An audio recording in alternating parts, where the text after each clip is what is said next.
Basketball, that journey for me began in Sutherland, just playing for the Sutherland Sharks down in Shire again. And I grew really tall just out of nowhere, had a really big growth spurt around 12 or 13 years old.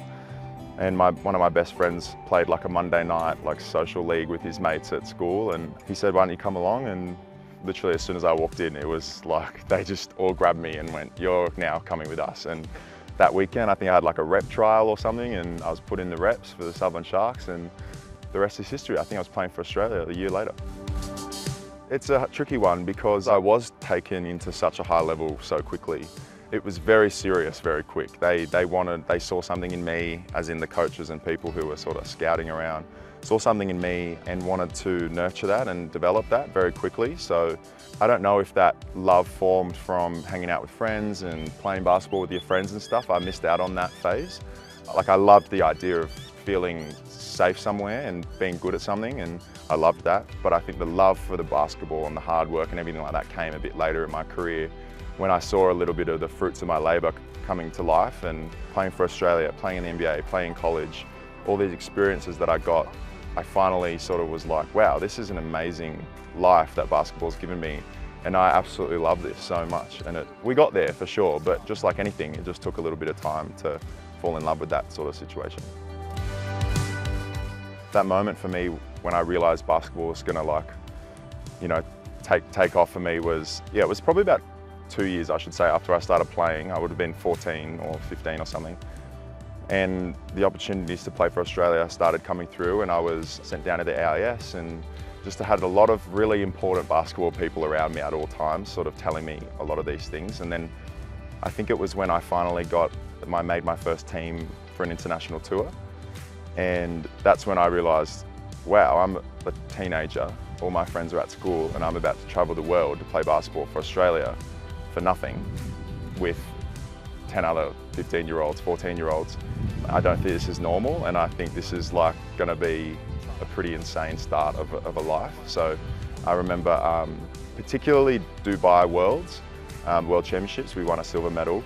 We were in Dubai with some of my, still to this day, brothers, and we're on teams together still, and we all have each other's back still to this day. And there was a few moments in particular there where I had a Dubai prince giving me an award, just, I don't know, just the craziest things for a teenager to experience while wearing the green and gold. And that relationship with Basketball Australia and playing for my country was born then, and yeah, it's been an amazing journey ever since.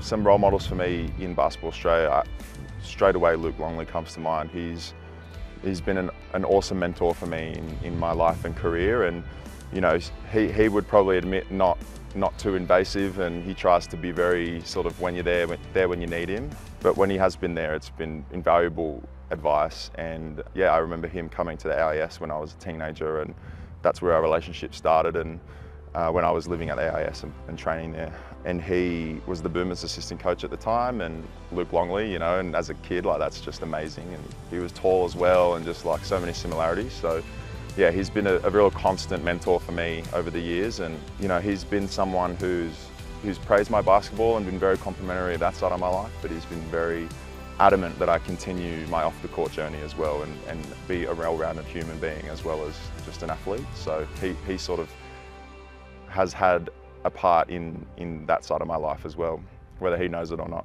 So I don't think I have a career-defining moment, but I definitely have highs and lows of course, but highs that stand out particularly. And my first international tour with Basketball Australia again stands out at under-17 Worlds, but playing in the NBA and running on to the NBA for the NBA court for the first time definitely stands out as one of my just all-time memories. And then in amongst that same sort of category, the first start that I got in the NBA was unreal. I remember sitting, just stretching, watching everyone warm up, waiting for my turn, and the coach came up and said, "All right, you're going to start on Giannis tonight." And I was just like, what?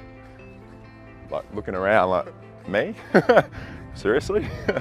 And they just wanted to give me that opportunity. And I remember from that second on, there were literally cameras everywhere around me, following me everywhere, because it became very apparent that was going to be a bit of a story, and it sure was. And putting on that uniform for the Hawks, and you put on a big, beautiful tracksuit, and you run out and you do this huge tunnel run out into the court and there's just fans everywhere and it's this huge arena and it's literally like what dreams are made of. And you just sit there and you're just like, I've worked so hard for so many years, so many sacrifices, so many things to literally be here right now doing this exact thing, and it's a very cool moment for sure.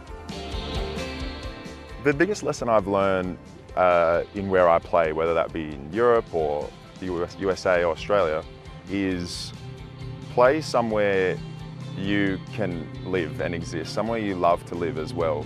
Because I've found that if you're in a city somewhere around the world where it's just not quite connecting and stuff like that, it's really hard to be well-rounded and perform on the court. That's been my thing anyway. You know, of course, even over the last recent years, there's been opportunities for me to play elsewhere, and I can't move past the fact that I love the city of Adelaide. I love the fans here, I love the culture we have here in the city, but even just Australia, like playing in the NBL is very good, you know, and a lot of people want to play here, and I have a very solid spot here in this league, and sometimes it's like, well, I don't want to go play anywhere else, might be a bit more money, but I have a life here, and I think looking at it as a bigger picture as opposed to just what team you're playing on and how much the contract is has helped me a lot.